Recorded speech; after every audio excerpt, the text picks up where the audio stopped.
Barry Sheene. He wasn't just Britain's first motorcycle superstar, he was rock and roll on two wheels.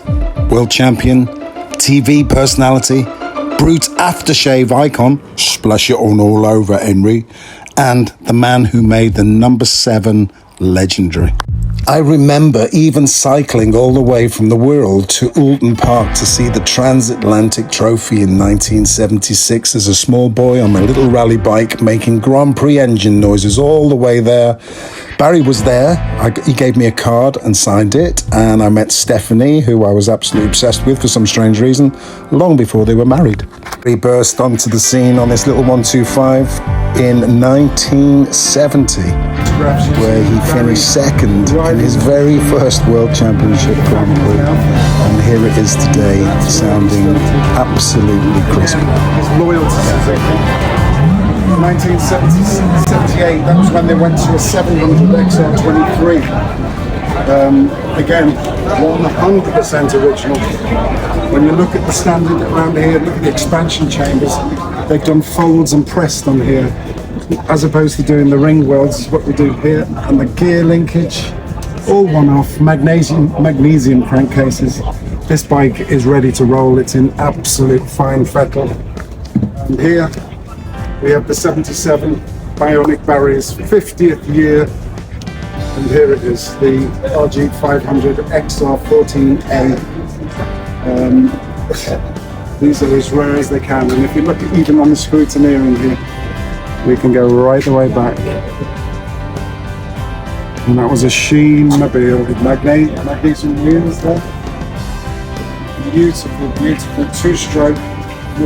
Barry survived the most horrific 170-mile-an-hour plus Daytona crash in 1975, suffering multiple broken bones, yet returned months later to score his first 500cc championship at the Cathedral of Speed in Assen. Come and have a look at this.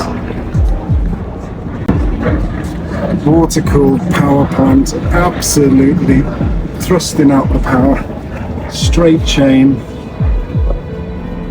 It's just an absolute work of art. To me, these are the machines of the event. And there we have Steve Parrish's machine. And this one little story goes that Barry had a bit of a late one, and Steve Parrish actually qualified for him in Barry Sheene's leathers. I think it's well documented now. But Barry was never a fan of the Isleman TT, but this man was. Barry actually competed in the Isleman TT in 1971, riding that little 125, but he crashed out while running near the front.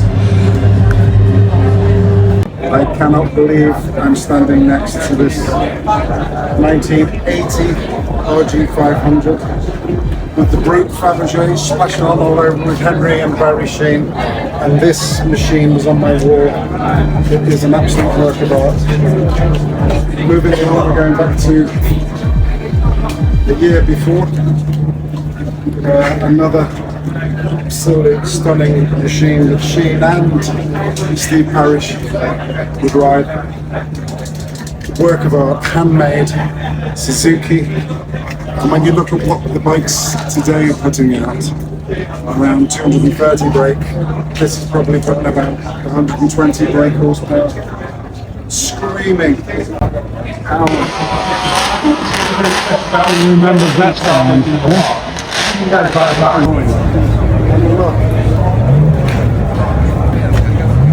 How much more than 1978 RG500, the XR22A, an absolute masterpiece. And in restoration on this bike, they had to, because it's magnesium crankcases, they started decaying, so they had to do magnesium wells on the crankcases.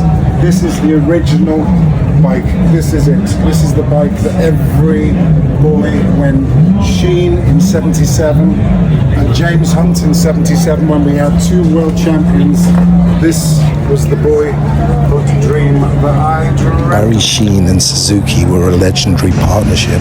The cheeky Essex lad on that screaming RG500, winning back-to-back 500cc world championships in 76 and 77. But Barry felt that Suzuki weren't just giving it enough. They weren't developing the bike, and he wanted a machine that could really fight the rising European challenge.